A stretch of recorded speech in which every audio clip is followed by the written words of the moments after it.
A palavra ao eminente relator, ministro Alexandre de Moraes. Bom dia, presidente. Cumprimento Vossa Excelência, ministro Cristiano Zanin, cumprimento a nossa decana, a ministra Carmen Lúcia, ministro Luiz Fux, ministro Flávio Dino, cumprimento o Procurador-Geral da República, professor Paulo Gonet, cumprimento também, presidente, os advogados presentes que farão sustentações orais, doutor Paulo Renato Garcia Sintra Pinto, doutor Demóstenes Lázaro Xavier Torres, doutor Elmar Roberto Novak, doutor Matheus Maier Milanês, doutor Celso Sanches Vilardi, doutor César Roberto Bittencourt, doutor Andrei Fernandes Farias e doutor José Luiz Mendes de Oliveira Lima. Presidente, trata-se aqui de denúncia oferecida em face de Jair Messias Bolsonaro pelos crimes de liderar organização criminosa armada, tentativa de abolição violenta do Estado de Direito, golpe de Estado, dano qualificado pela violência e grave ameaça contra o patrimônio público, deterioração de patrimônio tombado, observadas ainda as regras do concurso de pessoas e concurso material. Além de denúncia oferecida em face de Alexandre Ramagem, Almir Garnier Santos, Anderson Gustavo Torres, Augusto Heleno Ribeiro Pereira, Mauro César Barbosa Cid, Paulo Sérgio Nogueira de Oliveira, Walter Souza Braga Neto. Em relação a todos esses, a denúncia foi oferecida pela prática das condutas de organização criminosa armada, tentativa de abolição violenta do Estado Democrático de Direito, golpe de Estado, dano qualificado pela violência e grave ameaça e deterioração do patrimônio tombado, também sobre as regras do concurso de pessoas e concurso material. De acordo com a denúncia oferecida pela Procuradoria-Geral da República, os fatos criminosos são, ou a descrição dos fatos criminosos, a descrição é a seguinte: diz a Procuradoria-Geral da República, a responsabilidade pelos atos lesivos à ordem democrática recai sobre organização criminosa liderada por Jair Messias Bolsonaro, baseada em projeto autoritário de poder, enraizada na própria estrutura do Estado e com forte influência de setores militares. A organização se desenvolveu em ordem hierárquica e com divisão das tarefas preponderantes entre seus integrantes. Jair Messias Bolsonaro, junto com Alexandre Rodrigues Ramagem, Almir Garnier Santos, Anderson Gustavo Torres, Augusto Heleno Ribeiro Pereira, Paulo Sérgio Nogueira e Walter Souza Braga Neto, continua a Procuradoria-Geral da República, integrantes do alto escalão do governo federal e das Forças Armadas, formaram o núcleo crucial da organização criminosa, mesmo tendo havido adesão em momentos distintos. Deles partiram as principais decisões e ações de impacto social que serão narradas nessa denúncia. Mauro César Barbosa Cid, embora com menor autonomia decisória, também fazia parte desse núcleo, atuando como porta-voz de Jair Messias Bolsonaro e transmitindo orientações aos demais membros do grupo. Na sequência, a Procuradoria-Geral da República continua.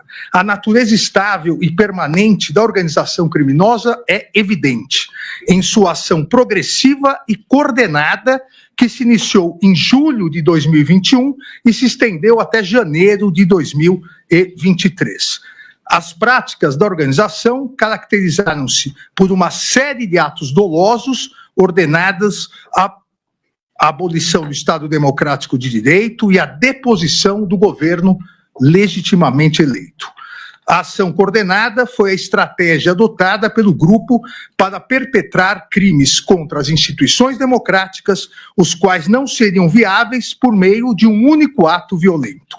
A complexidade da ruptura institucional demandou um iter criminis mais distendido, em que se incorporavam narrativas contrárias às instituições democráticas, a promoção de instabilidade social e a instigação e cometimento de violência contra os poderes em vigor.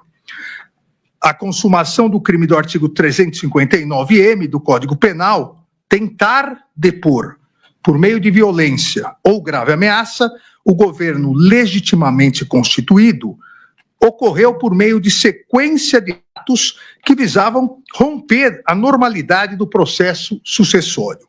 Esse propósito ficou evidenciado nos ataques recorrentes ao processo eleitoral, na manipulação indevida das forças de segurança pública para interferir na escolha popular, bem como na convocação do alto comando do Exército para obter apoio militar à decretação que formalizaria o golpe. Continua a Procuradoria-Geral da República expondo que a organização criminosa seguiu todos os passos necessários para depor o governo legitimamente eleito, objetivo que, buscado com todo o empenho e realizações de atos concretos em seu benefício, não se concretizou por circunstância que as atividades dos denunciados não conseguiram superar a resistência dos comandantes do Exército e da Aeronáutica às medidas de exceção. Os denunciados também encadearam ações para abolir violentamente o Estado Democrático de Direito. Minaram em manobras sucessivas e articuladas os poderes constitucionais diante da opinião pública e incitaram a violência contra as suas estruturas. As instituições democráticas foram vulneradas em pronunciamentos públicos agressivos e ataques virtuais, proporcionados pela utilização indevida da estrutura de inteligência do Estado. O ímpeto de violência da população contra o Poder Judiciário foi exacerbado pela manipulação de notícias eleitorais baseadas em dados falsos. Ações de monitoramento contra autoridades públicas colocaram em risco iminente o pleno exercício dos poderes constitucionais. Os alvos escolhidos pela organização criminosa somente não foram violentamente neutralizados devido à falta de apoio do alto comando do Exército ao decreto golpista, que previa expressamente medidas de interferência nos poderes constitucionais. As ações progressivas e coordenadas da organização criminosa culminaram no 8 de janeiro de 2023. Ato final voltado à deposição do governo eleito e à abolição das estruturas democráticas. Os denunciados programaram essa ação social violenta com o objetivo de forçar a intervenção das Forças Armadas e justificar um estado de exceção. A ação planejada resultou na destruição, inutilização e deteriorização de patrimônio público, incluindo bens tombados. Todos os denunciados, diz a Procuradoria-Geral da República, em unidade de desígnios e divisão de tarefas, contribuíram de maneira significativa para o projeto violento de poder da organização criminosa, especialmente para a manutenção do cenário de instabilidade social que culminou nos eventos nocivos. A organização criminosa, por meio de seus integrantes, direcionou os movimentos populares e interferiu nos procedimentos de segurança necessários, razão pela qual responde pelos danos causados, conforme artigo 163, parágrafo único 1, 3 e 4 do Código Penal. É importante, diz a Procuradoria-Geral da República, dar relevo a que os tipos penais dos artigos 359-L e 359-M do Código Penal referem-se a crimes de atentado, que prescindem do resultado naturalístico para se consumar. A concretização desses tipos é verificada pela realização de atos executórios que serão detalhados a seguir, voltados a um resultado doloso, mesmo que este não tenha sido alcançado por circunstâncias alheias à vontade do agente. Ainda conclui a Procuradoria-Geral da República, em resumo, que evidenciou-se que os denunciados integraram a organização criminosa cientes de seu propósito ilícito de permanência autoritária no poder.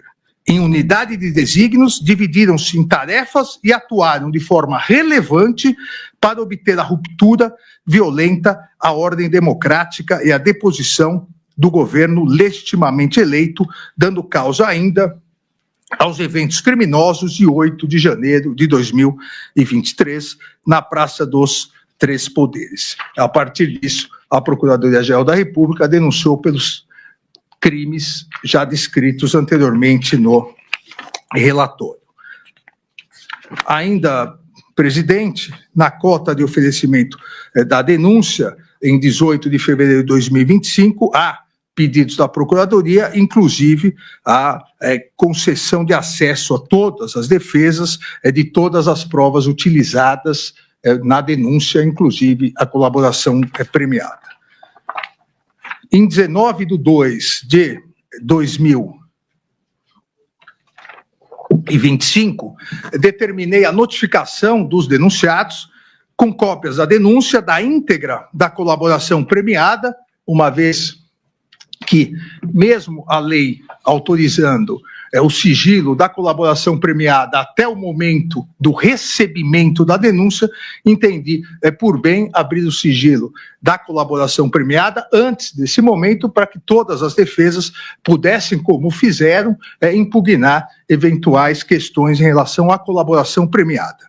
E então a notificação dos denunciados com cópias da denúncia, da íntegra da colaboração premiada e da decisão e da minha decisão, para oferecimento de respostas no prazo de 15 dias, como determina expressamente o artigo 4º da Lei 8.038, de 1990, que rege os procedimentos nos tribunais superiores e no Supremo Tribunal Federal.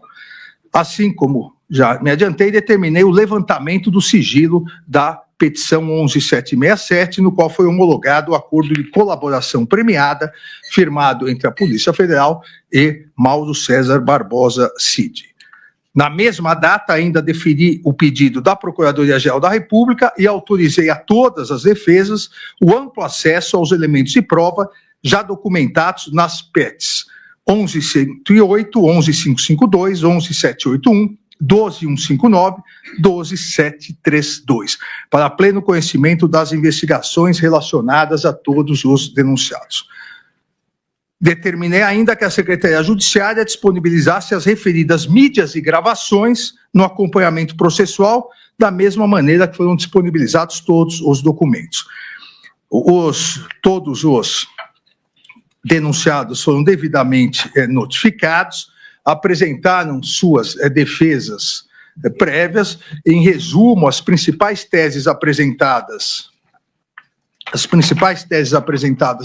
pela defesa foram impedimento, suspeição e ausência de imparcialidade deste ministro relator e dos ministros Cristiano Zanin e Flávio Dino. Essas teses foram apresentadas pelas defesas dos denunciados Anderson Gustavo Torres, Augusto Heleno Ribeiro Pereira e Paulo Sérgio Nogueira de Oliveira. Segunda tese, a incompetência do Supremo Tribunal Federal e, subsidiariamente, se não a incompetência do Supremo Tribunal Federal, a incompetência desta primeira turma, pleiteando o julgamento pelo plenário do Supremo Tribunal Federal. Essas teses defensivas foram apresentadas por Almir Garnier Santos, Anderson Gustavo Torres, Augusto Heleno Ribeiro Pereira, Jair Messias Bolsonaro, Paulo Sérgio Nogueira de Oliveira. Diversas nulidades que serão tratadas no momento adequado, como a ilegalidade na apresentação de resposta simultânea entre os acusados e o colaborador, ofensa ao princípio da indivisibilidade da ação penal, ausência de amplo e restrito acesso aos elementos de prova constante nos autos, existência de document dump, ilegalidade da decisão que determinou a instauração do inquérito 487, existência de prova ilícita e a chamada pesca probatória. Essas nulidades foram apresentadas em sua somatória pelas defesas de Augusto Heleno Ribeiro Pereira, Jair Messias Bolsonaro, Paulo Sérgio Nogueira de Oliveira, Walter Souza Braga Neto. Também foi apresentada a tese defensiva pela defesa de Jair Messias Bolsonaro, de aplicação das regras do juízo de garantias ou algo semelhante nas ações penais originárias no âmbito desta Suprema Corte. As defesas de Jair Messias Bolsonaro e Walter Souza Braga Neto apresentaram, também como tese defensiva, a nulidade do acordo de colaboração premiada firmado entre a Polícia Federal e Mauro César Barbosa Cid. Por seu lado, a defesa de Mauro César Barbosa Cid apresentou o pedido de confirmação da validade da colaboração. Também pediram, na sequência, a inépcia da denúncia, todas as defesas, de Alexandre Ramage Rodrigues, Almir Garnier Santos, Anderson Gustavo Torres, Augusto Heleno Ribeiro Pereira, Jair Messias Bolsonaro, Paulo Sérgio Nogueira de Oliveira e Walter Souza Braga Neto. Também todas as defesas alegaram ausência de justa causa para o oferecimento da denúncia. Na sequência, presidente, eu especifico mais o que cada defesa justificou, fundamentou em relação a todos esses pontos, mas como os advogados estão aí, todos farão sustentações orais, eles poderão detalhar com melhor clareza esses pontos apresentados nas defesas. Quase todas as defesas apresentaram, menos uma, apresentaram testemunhas, e três das defesas apresentaram documentos. Em virtude da apresentação desses documentos, nos termos do artigo 5º da Lei 8.038, quando apresentados documentos pelas defesas na defesa prévia, é necessário que a Procuradoria se manifeste sobre o que foi apresentado. E a Procuradoria foi devidamente intimada e se manifestou sobre as defesas prévias em 13/3/2025. Da mesma forma, presidente, como o excelentíssimo Procurador-Geral da República fará a sustentação oral, ele melhor explicará seu posicionamento sobre isso. Ainda, presidente, e é importante aqui ressaltar, durante esse procedimento, a partir do oferecimento da denúncia, as defesas apresentaram diversos requerimentos. Em 20/2/2025, a defesa do denunciado Jair Messias Bolsonaro requereu a suspensão e devolução do prazo até que a defesa tivesse acesso à integralidade da prova, a intimação da autoridade policial para que constatasse elementos angariados não foram fornecidos à defesa, a devolução do prazo, suspensão do prazo de 83 dias, e subsidiariamente prazo em dobro. Indeferir o requerimento formulado pela defesa do denunciado Jair Messias Bolsonaro, uma vez, e consta no relatório aqui a íntegra da decisão, uma vez que o amplo e integral acesso aos elementos de prova já documentados e que foram utilizados pela Procuradoria-Geral da República no oferecimento da denúncia, já estava garantido a todas as defesas, bem como já havia autorizado excepcionalmente e antecipadamente, inclusive, o acesso à colaboração premiada. Indeferir os pedidos de concessão de prazo de 83 dias ou prazo em dobro, uma vez que não há previsão legal para tanto. Ainda, presidente, indeferir o pedido formulado pela defesa em relação à ausência de provas, ausência de acesso a provas, inclusive em despacho realizado no dia de 26 de fevereiro de 2025, no Salão Branco dessa Suprema Corte, com o advogado de Jair Messias Bolsonaro, que não teria tido acesso à comunicação entre Mário Fernandes e Mauro César Barbosa Cid, detalhei na decisão, inclusive indicando o acesso, onde estava o acesso, repito, utilizado e juntado nos autos e utilizado pela Procuradoria-Geral da República para o oferecimento da denúncia. E transcrevo no relatório todo esse acesso, um tutorial de acesso às provas que a defesa diz não ter tido acesso.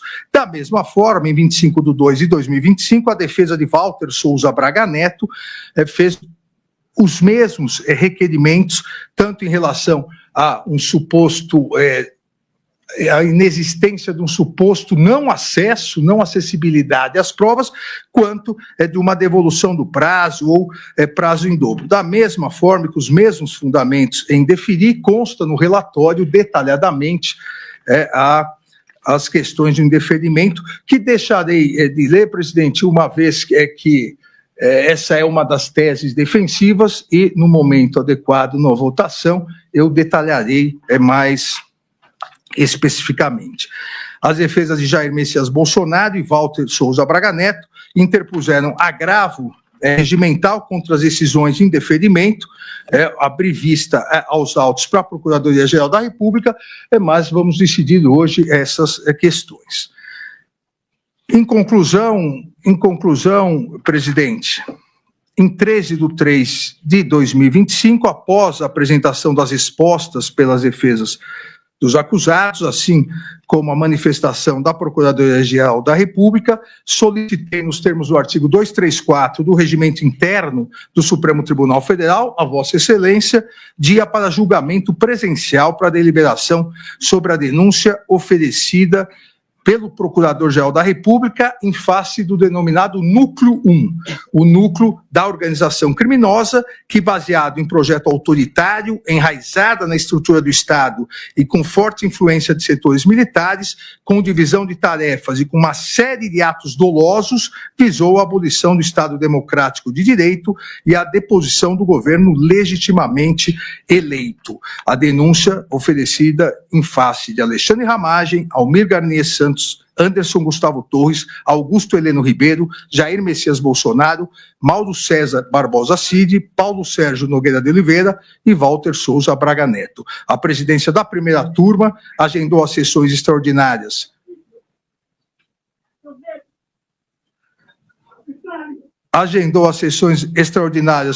para os dias 25 e 26 de março de 2025, com início às 9h30 e término às 12h30, bem como manteve a convocação da sessão ordinária para dia 25 de março à tarde e sessão extraordinária para o dia 26. É o relatório, presidente. Obrigado.